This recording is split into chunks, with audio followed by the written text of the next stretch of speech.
Davis, California. Dick Sands, the Boy Captain, by Jules Verne. Translated by Ellen E. Frewer. Part the Second, Chapter 15. An Exciting Chase. To say the truth, it was the very vaguest of hopes to which Mrs. Weldon had been clinging, yet it was not without some thrill of disappointment that she heard from the lips of old Alvez himself that Dr. Livingstone had died at a little village on Lake Bangweolo. There had appeared to be a sort of link binding her to the civilized world, but it was now abruptly snapped, and nothing remained for her but to make what terms she could with the base and heartless Negoro. On the 14th, the day appointed for the interview, he made his appearance at the hut, firmly resolved to make no abatement in the terms that he had proposed.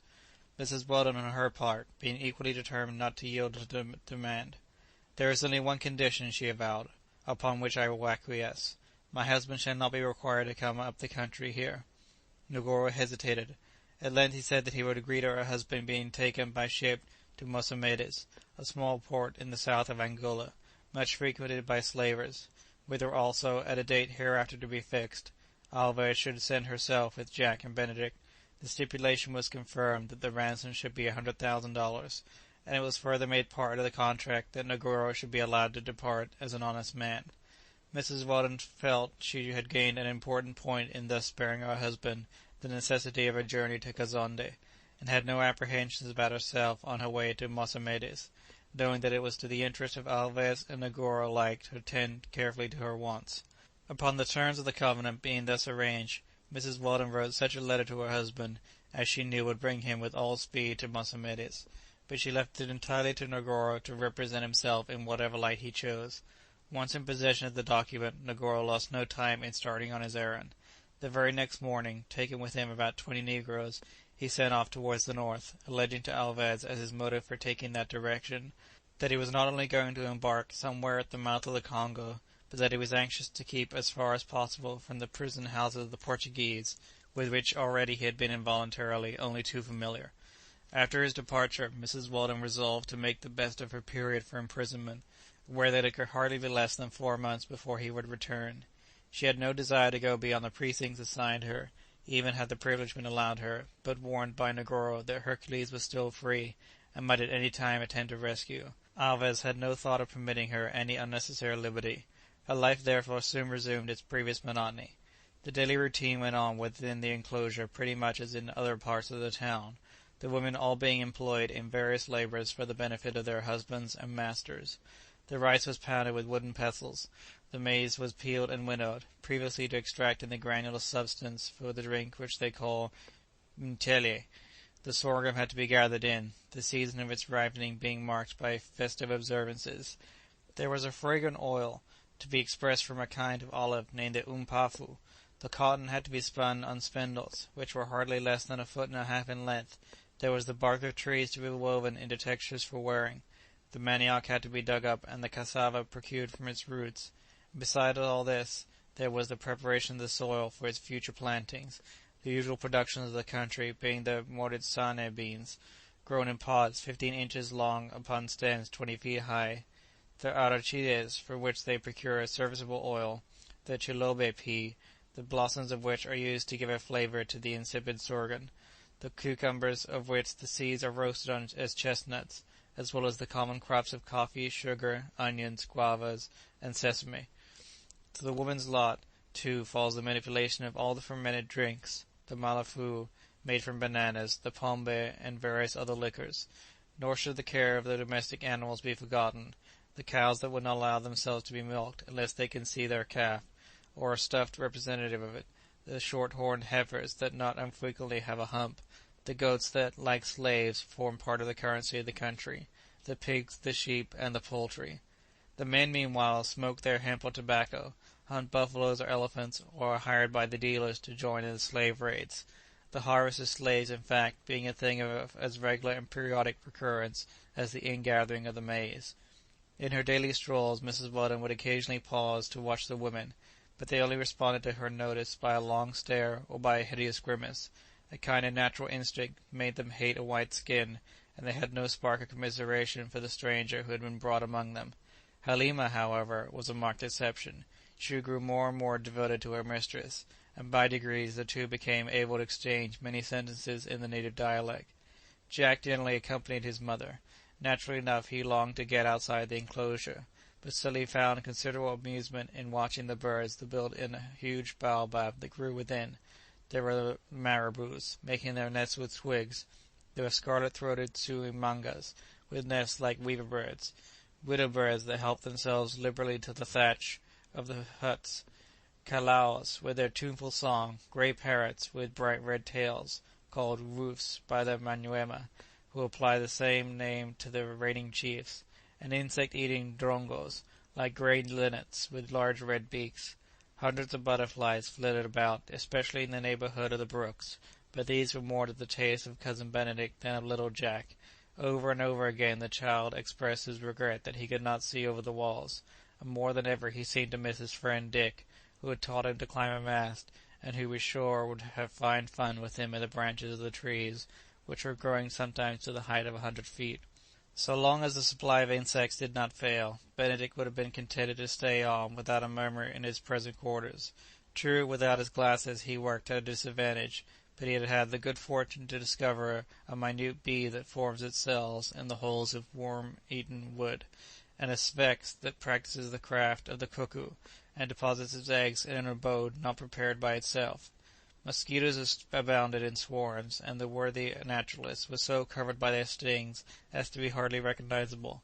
But when Mrs. Weldon remonstrated with him for exposing himself so unnecessarily, he merely scratched the irritated places on his skin, and said, "It is their instinct, you know, it is their instinct." On the 17th of June an adventure happened to him which was attended with unexpected consequences. It was about 11 o'clock in the morning. The insufferable heat had driven all the residents within the depot indoors, and not a native was to be seen in the streets of Kazonde. Mrs. Weldon was dozing. Jack was fast asleep. Benedict himself, sorely against his will, for he heard the hum of many an insect in the sunshine, had been driven to the seclusion of his cabin, and was falling into an involuntary siesta. Suddenly a buzz was heard, an insect's wing vibrating some 15,000 beats a second. "A hexapod!" cried Benedict, sitting up. Short-sighted though he was, his hearing was acute, and his perception made him thoroughly convinced that he was in proximity to some giant specimen of its kind. Without moving from his seat, he did his utmost to ascertain what it was. He was determined not to flinch from the sharpest of stings if only he could get the chance of capturing it. Presently he made out a large black speck flitting about in the few rays of daylight that were allowed to penetrate the hut. With bated breath he waited in eager expectation. The insect, after long hovering above him, finally settled on his head. A smile of satisfaction played about his lips as he felt it, crawling lightly through his hair. Equally fearful of missing or injuring it, he restrained his first impulse to grasp it in his hand. "I will wait a minute," he thought. "Perhaps it may creep down my nose. By squint a little, perhaps I shall be able to see it." For some moments hope alternated with fear. There sat Benedict with what he persuaded himself was some new African hexapod perched upon his head, and agitated by doubts as to the direction in which it would move. Instead of travelling in the way he reckoned along his nose, might it not crawl behind his ears, or down his neck, or worse than all, resume its flight in the air? Fortune seemed inclined to favour him. After threading the entanglement of the naturalist's hair, the insect felt to be descending to his forehead. With a fortitude not unworthy of the Spartan who suffered his breast to be gnawed by a fox, nor the Roman hero who plunged his hand into the red-hot coals, Benedict endured the tickling of the 6 small feet, and made not a motion that might frighten the creature into taking wing. After making repeated circuits of his forehead, it passed just between his eyebrows. There was a moment of deep suspense, lest it should once more go upwards, but it soon began to move again. Neither to the right nor to the left did it turn, but kept straight on over the furrows made by the constant rubbing of the spectacles, right along the arch of the cartilage, till it reached the extreme tip of the nose. Like a couple of movable lenses, Benedict's 2 eyes steadily turned themselves inwards till they were directed to the proper point. "Good," he whispered to himself. He was exulting at the discovery that what he had been waiting for so patiently was a rare specimen of the tribe of the Cincindelidae, peculiar to the districts of southern Africa. "A tuberous manticora!" he exclaimed. The insect began to move again, and as it crawled down to the entrance of the nostrils, the tickling sensation became too much for endurance, and Benedict sneezed. He made a sudden clutch, but of course he only caught his own nose. His vexation was very great, but he did not lose his composure. He knew that the manticora rarely flies very high, and that more frequently than not it simply crawls. Accordingly he groped about a long time on his hands and knees, and at last he found it basking in a ray of sunshine within a foot of him. His resolution was soon taken. He would not run the risk of crushing it by trying to catch it, but would make his observations on it as it crawled. And so, with his nose close to the ground, like a dog upon the scent, he followed it on all fours, admiring and examining it as it moved. Regardless of the heat, he not only left the doorway of his hut, but continued creeping along till he reached the enclosing palisade. At the foot of the fence the manticore, according to the habits of his kind, began to seek a subterranean retreat, and coming to the opening of a mole track, entered it at once. Benedict quite thought he had now lost sight of his prize altogether, but his surprise was very great when he found that the aperture was at least 2 feet wide, and that it led into a gallery which would admit his whole body. His momentary feeling of astonishment, however, gave way to his eagerness to follow up the hexapod, and he continued burrowing like a ferret. Without knowing it, he actually passed under the palisading and was now beyond. The mole track, in fact, was a communication that had been made between the interior and exterior of the enclosure. Benedict had obtained his freedom, but so far from caring in the least for his liberty, he continued totally absorbed in the pursuit upon which he had started. He watched with unflagging vigilance, as it was only when the hexapod expanded its wings as if for flight that he prepared to imprison it in the hollow of his hand. All at once, however, he was taken by surprise. A whiz and a whir, and the prize was gone. Disappointed rather than despairing, Benedict raised himself up and looked about him. Before long the old black speck was again flitting just above his head. There was every reason to hope that it would ultimately settle once more upon the ground. But on this side of the palisade there was a large forest a little way to the north, and if the manticore were to get into that mass of foliage, all hope of keeping it in view would be lost, and there would be an end of the proud expectation of storing it in the tin box, to be preserved among the rest of the entomological wonders. After a while the insect descended to the earth. It did not rest at all, nor crawl as it had done previously, but made its advance by a series of rapid hops. This made the chase for the near-sighted naturalist a matter of great difficulty. He put his face as close to the ground as possible, and kept starting off and stopping and starting off again, with his arms extended like a swimming frog, continually making frantic clutches to find as continuously that his grasp had been eluded. After running till he was out of breath, and scratching his hands against the brushwood and the foliage till they bled, he had the mortification of feeling the insect dash past his ear with what might be a defiant buzz, and finding that it was out of sight forever. "Ungrateful hexapod!" he cried in dismay. "I intended to honour you with the best place in my collection."